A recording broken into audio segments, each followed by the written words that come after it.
Quando a gente fala de escalar uma aplicação, uma das coisas mais comuns de se ouvir, principalmente por quem está começando na área, é trocar de linguagem ou trocar de framework.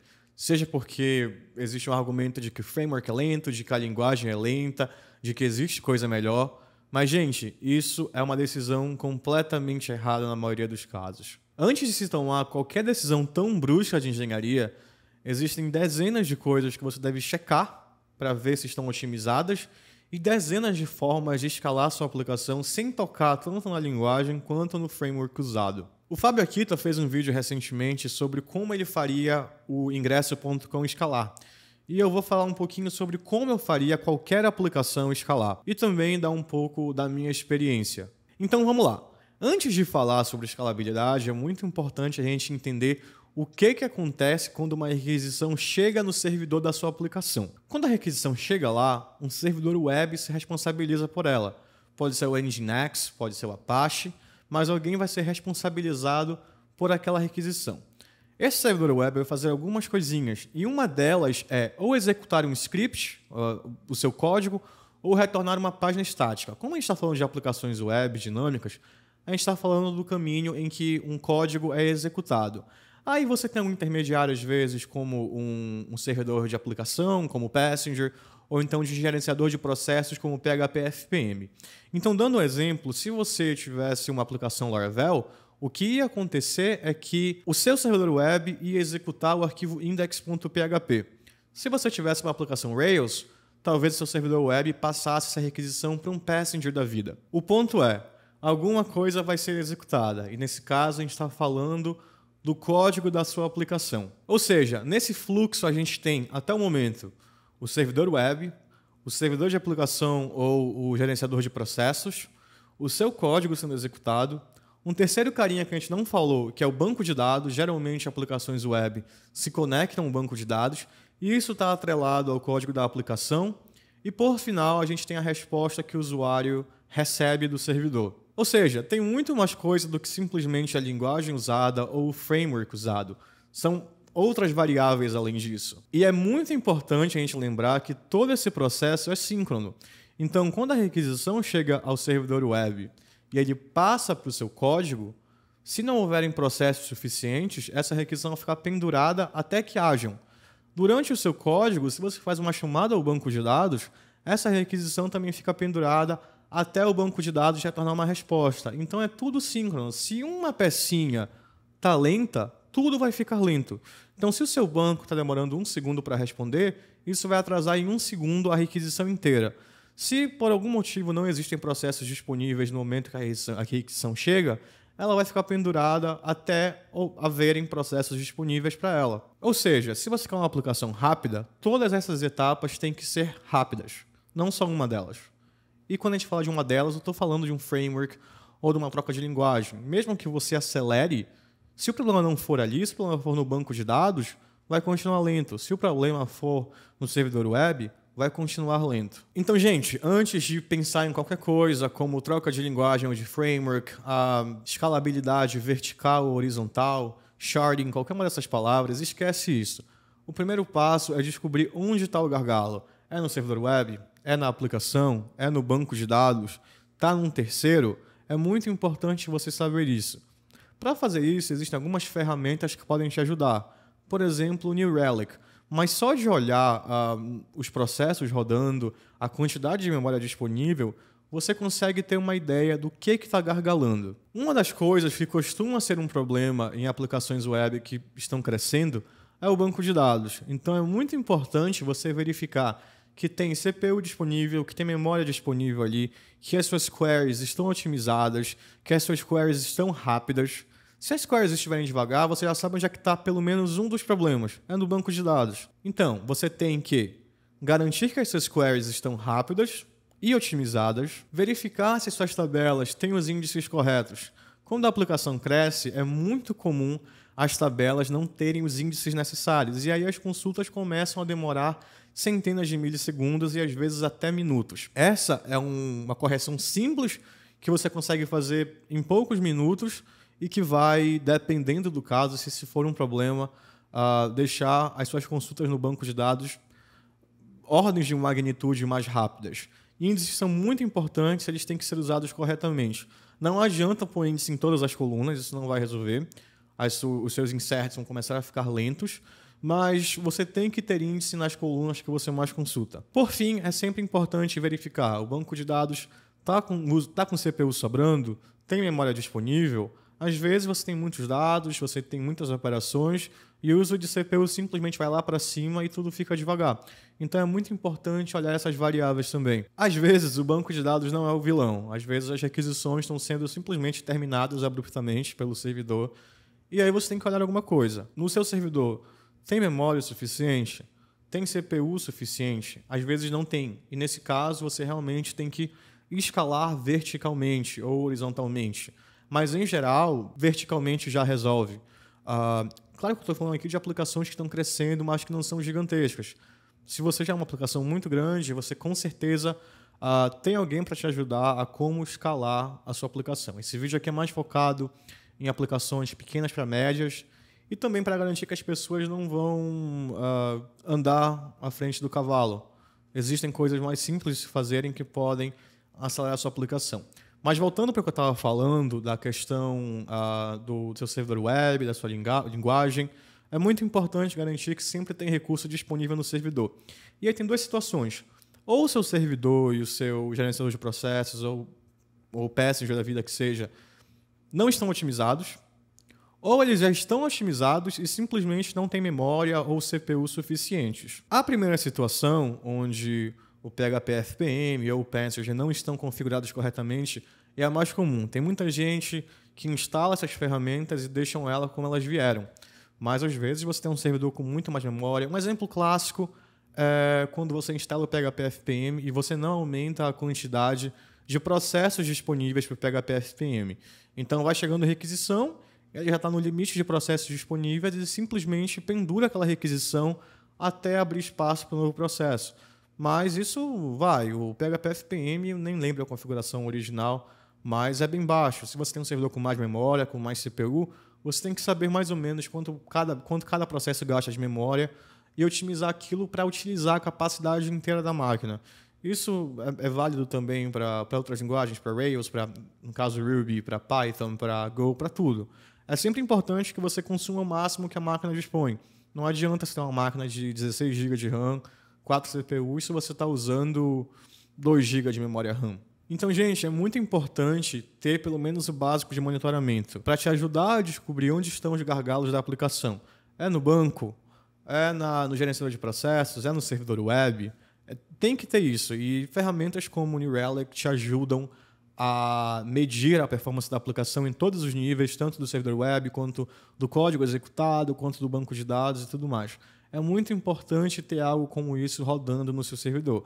Vai te salvar algumas horas de dor de cabeça, ao invés de ter que descobrir onde está o problema, simplesmente entrar num dashboard e ver o que está lento, o que está rápido, onde é que tem gargalo e tudo mais. E aí fica muito mais fácil de corrigir qualquer problema. Bom, existem as situações onde está tudo configurado corretamente, mas ainda assim a aplicação está lenta. E eu vou falar de 3 cenários comuns e de como a gente pode resolvê-los. O primeiro cenário são tarefas que são simplesmente demoradas. Imagina que você tem uma área na sua aplicação que você faz upload de um CSV e aí a sua aplicação transforma cada linha desse CSV e salva no banco. Se for um CSV de 1000 linhas, vai ser rápido. Se for um CSV de 1 milhão de linhas, talvez comece a ficar devagar. Nesse caso, não tem o que fazer. Você tem que processar o CSV, não tem como escapar disso.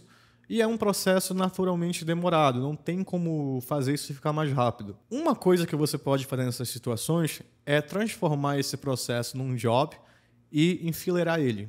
Se você já trabalhou com Laravel ou com Rails, você provavelmente já ouviu falar de filas. E uma fila funciona assim: você pega um processo que está no seu código sendo executado sincronamente e você isola isso no que a gente chama de job. Então, você tem um job talvez chamado Process CSV. Você coloca isso numa classe separada e quando o usuário envia o CSV, ao invés de você processar isso na hora, você simplesmente manda esse job para a fila. A fila é outro processo separado do seu servidor web que vai pegar esses jobs que estão enfileirados, processar eles e deletar eles da fila. Ou seja, esse job passa a ser executado de forma assíncrona. Nesse caso, você adiciona um pouco de complexidade, talvez, na interface do usuário, já que você tem que informar para ele, ó, isso aqui está em processo, esse upload está em processo, talvez alertar ele quando isso tiver sido feito. E o Aki está falando no vídeo dele de máquinas de estado, e eu vou falar disso também. Usando isso, você consegue traquear o estado daquele processo, se está pendente, se foi completado, se falhou, e exibir para o usuário onde é que ele se encontra e o que o usuário tem que fazer. Então, deem uma olhada em máquinas de estado. Bom, não vou me alongar muito aqui como é que funcionam as filas, acho que vale a pena para quem não conhece dar uma lida, mas é o que eu falei, você pega esse processo e você coloca ele num lugar à parte. Geralmente, a gente usa um software como o Redis, que é basicamente um banco de dados que salva os dados na memória, ou seja, você tem as informações de CSV, você tem o caminho do arquivo, você tem o caminho para a classe que deve ser executada, por exemplo. Você salva isso em memória, que é muito rápido, e já retorna uma resposta para o usuário na hora, ou seja, é praticamente instantâneo para ele, porque não tem nada de fato sendo processado. E aí, um software separado vai pegar todos os jobs que estão na fila e executar eles um por um de forma assíncrona. E aí você tem muito mais controle, você pode ter 10 processos dessa fila trabalhando, 100 processos, 1000 processos, que seja.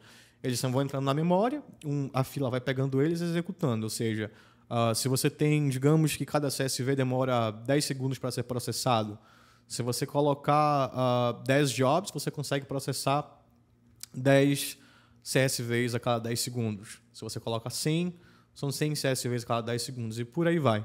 Então, tratando esses processos de forma síncrona, você tem um pouco mais de controle até para a quantidade de dados que você consegue processar. É um pouquinho mais fácil de escalar uma fila, por exemplo. Você tem ainda mais com os softwares que existem hoje, como o Laravel Horizon, que te dá toda uma interface para ver quais jobs estão sendo processados, quantos jobs tem na fila, o que está falhando, quanto tempo está levando cada um. E você ainda tem acesso às métricas, você consegue ver quais são os jobs que demoram mais, os que demoram menos, qual é a fila que você precisa dar mais processos, qual é a fila que está devagar e por aí vai. Então, é muito interessante dar uma lida em como é que funcionam os jobs e as filas. Uma outra situação é quando você tem que buscar informações que ou usam muito CPU ou simplesmente demoram, mas, enfim, são informações que demoram para ser recebidas. Tem o que fazer nesse caso também. Você pode pegar essas informações e salvar em memória, talvez também com o Redis, por exemplo. Então, ao invés de você buscá-la toda vez que o usuário pede ela, se ela já está em memória, você retorna aquilo que está em memória. Se não está, aí realmente talvez esse usuário demore um pouquinho mais para ter uma resposta, mas depois disso, as requisições que vierem em seguida serão muito mais rápidas. Um exemplo que eu posso dar é, digamos que você tem um site que retorna o preço do dólar, e para descobrir esse preço, você chama uma API do Yahoo. Então, você tem muitos usuários acessando, você está fazendo centenas de requisições toda hora que alguém quer ver o dólar. Vamos chutar aqui que tem 1000 acessos por segundo. Uma forma de resolver esse problema é salvar esse valor do dólar em cache. No caso, a gente está falando de um valor que muda muito, então cache não é tão recomendado para isso, porque você pode acabar com dados que não são mais válidos. Quando você salva em memória, quando você tem esse padrão de buscar um valor na memória e caso ele não exista, buscá-lo na fonte verdadeira, tem que tomar cuidado para não ter dados obsoletos. Então, digamos que você salvou o dólar em cache por 10 segundos. Só que o dólar daqui a 1 segundo já tem outro valor. Então, talvez o valor daqui a 3, 4, 5 segundos não seja mais válido. Ainda assim, quando você tem uma quantidade extrema de requisições, mesmo que você salve o valor do dólar por 1 segundo, se você tiver 1000 requisições por segundo, você usou o tempo normal em uma para bater nessa API e todas as outras 999 buscaram esse valor em cache, que é muito mais rápido do que atingir uma API de terceiros. Obviamente, existem formas de mitigar isso. Você pode ter um processo rodando todo segundo para atualizar esses dados em cache, mas, em geral, cache funciona muito bem para informações que são buscadas frequentemente e que não necessariamente precisam ser em tempo real. Então, talvez algum dado do usuário que seja um pouco mais intensivo de se buscar ou tarefas mais pesadas. Você consegue salvar isso em memória e exibir para ele esse valor da memória. Então, quando vocês forem buscar isso para estudar, procurem por cache, procurem por Redis, vejam a seção de cache do Rails, do Laravel.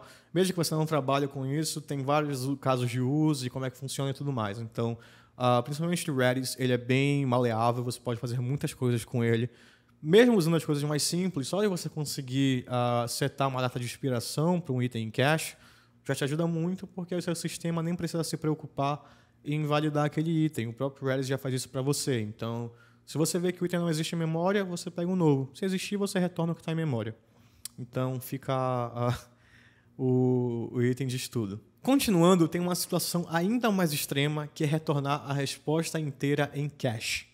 Um exemplo, imagina o site do G1. O conteúdo não muda muito, nem a homepage muda tanto, mas bora focar na página de notícias por enquanto. A notícia é basicamente a mesma o tempo todo. Talvez ela seja editada de vez em quando, mas em geral, todo mundo que acessar aquela página vai receber a mesma notícia. E nesses casos, não faz sentido você atingir o banco de dados toda vez que você quiser buscar sobre aquela notícia. Não tem porquê. Se 1000 usuários acessarem a página, ela fizer 1000 consultas ao banco, que retorna a mesma coisa, você está gastando recursos. Obviamente, isso aqui não se aplica para aplicações pequenas que não tem tanto tráfego. Mas imagina um G1 da vida que tem tráfego pra caramba. Uma das coisas que você pode fazer é colocar um cache na frente do servidor, como, por exemplo, o Varnish. O que ele faz? Você retorna um conteúdo de uma página, uma notícia, por exemplo, para o primeiro usuário. Então, você busca tudo normal do banco de dados, renderiza a página, joga para o usuário.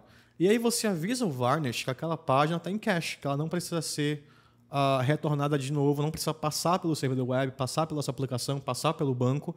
Ela pode ficar salva em memória e aí todos os outros usuários que entrarem naquela página vão receber uma resposta que está salva em memória.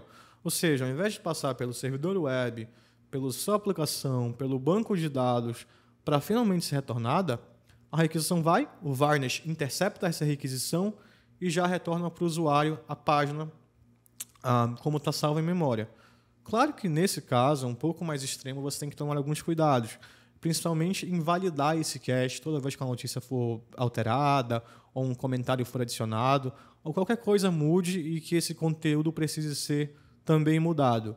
Mas é uma forma excelente de deixar um site mais rápido, principalmente sites que trabalham com conteúdo estático, como sites de notícia. Você simplesmente salva a página inteira em cache e, ao invés de gastar 200, 300 ou 150 milissegundos fazendo todo esse processo e também de ter o problema de requisições penduradas, você salva em memória, o Varnish intercepta essa requisição e já retorna uma resposta para o usuário em questão de poucos milissegundos ou até microsegundos.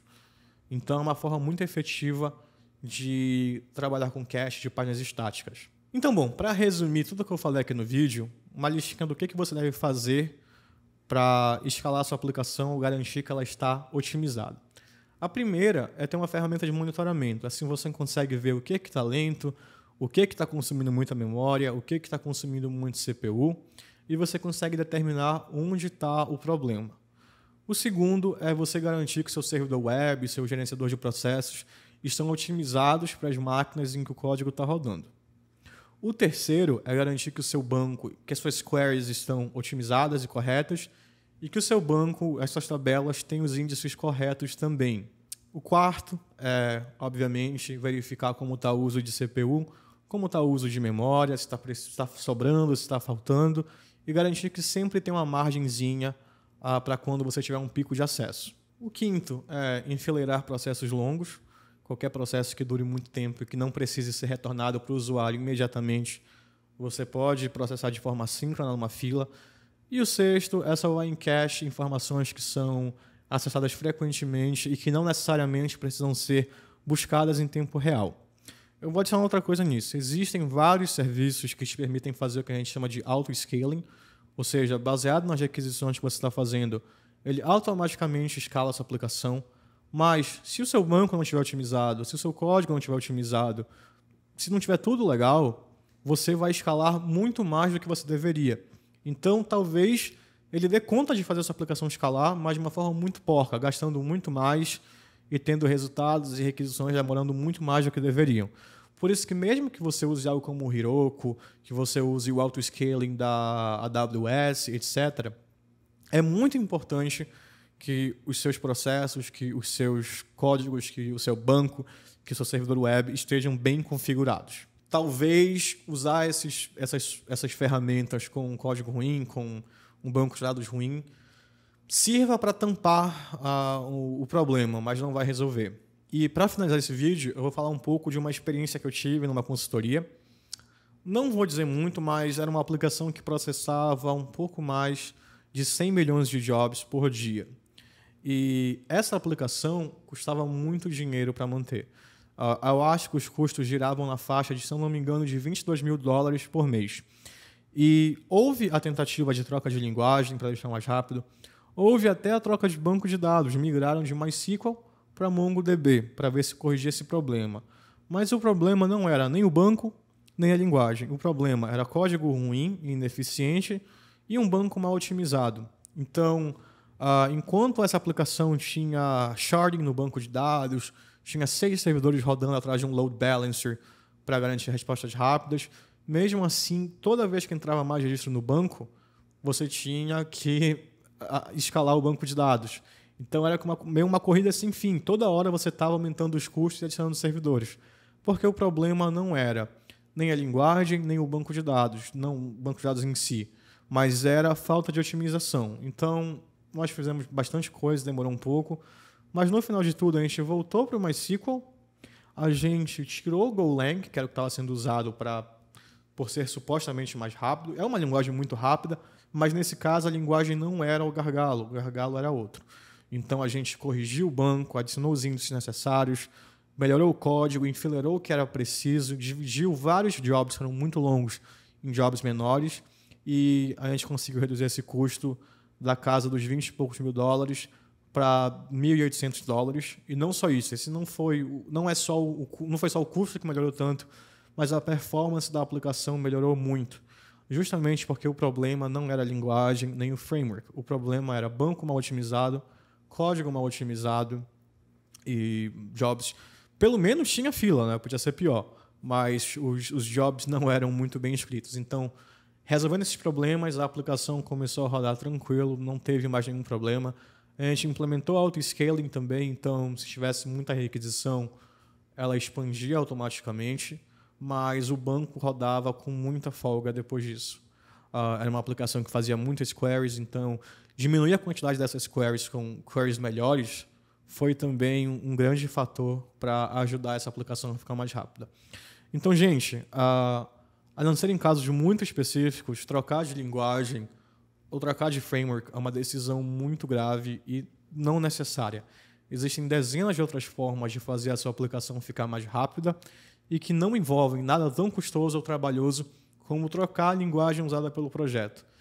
Se vocês fizerem tudo isso que eu falo, eu tenho certeza que a aplicação vai escalar muito bem e não vai ser necessário nada tão radical como troca de linguagem, de framework, de banco, como houve nessa que eu falei. É só utilizar as ferramentas disponíveis da melhor forma possível.